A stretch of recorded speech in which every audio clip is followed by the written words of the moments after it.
For the latest film interviews, reviews, and everything making news in pop culture, subscribe to Film Companion now. On paper, you can't fault this story. It's emotional, it's fresh and humane. But a good story with all the heart and right intentions doesn't necessarily translate to a good film.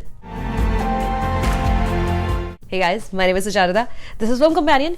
You're watching Not a Movie Review, and right now I am not going to be reviewing The Last Color. सूरज तो रोज ही जीतता है, चांद का भी तो दिन आता है.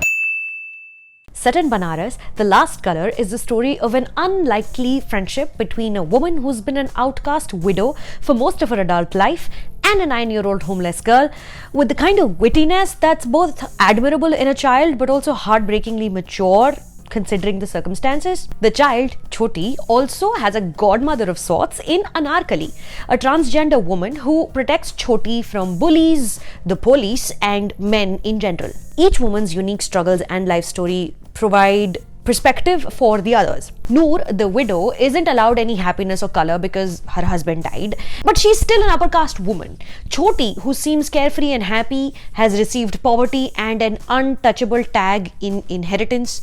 Anarkali, the most street smart of the lot, the most wise, has horrors in her life only she can comprehend. Writer-director Vikas Khanna clearly is an empath. He feels the plight of these women on a personal level. If you've followed his humanitarian work during the COVID-19 crisis, you'd know that he's the kind of person who uses his station and popularity and money to do good. In The Last Color, his gaze towards Noor, Choti and Anarkali is naturally that of pity, but also that of admiration, acknowledgement and reverence. He's attempting to accomplish what most writing wants to achieve, that is to make us feel what he feels. In this case, the feeling is pain and hurt on another's behalf.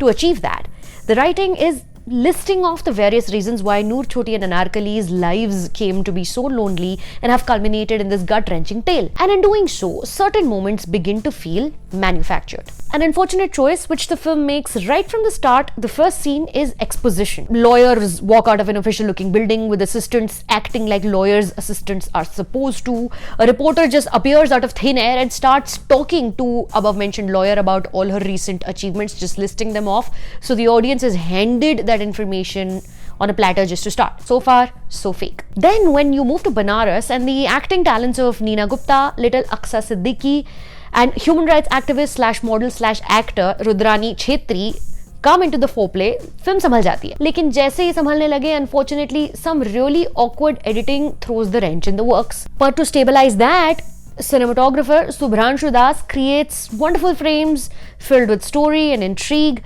capturing the characters and the locations adeptly. But just as you begin to admire the camera work and Vikas Khanna's eye for color, loud, clunky background music score jangles you out of that joy.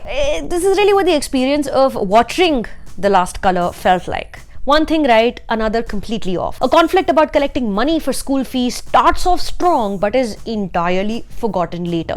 Melodrama replaces real human catharsis, culminating in a literal tightrope walking trick as the screenplay gets more and more gimmicky. I suspect chef, author, filmmaker Vikas Khanna is a better writer than he is director. I hear him asking the right questions through his writing. The point of religion, of God, the evils of patriarchy, the various notions of purity, all set in a city where people go in the hopes of finally being free from strife, end their lives in peace and attain nirvana. And it is amazing and admirable that he chooses to ask these questions via women who are at the receiving end of social evils, जिनका असली नुकसान किया है दुनिया के दस्तूर ने. So this film is his attempt to convey personal exasperation with how unfair the world is for the marginalized, which the story succeeds in doing. And while there is conviction in Vikas Khanna's filmmaking, the craft is still very unpolished and as a result, unsatisfactory. Also, he hit the jackpot with his 3 lead actors. The support cast is a major letdown, diluting what could have been a stellar ensemble acting showcase. I've not read his book, but if you have, let me know in the comments.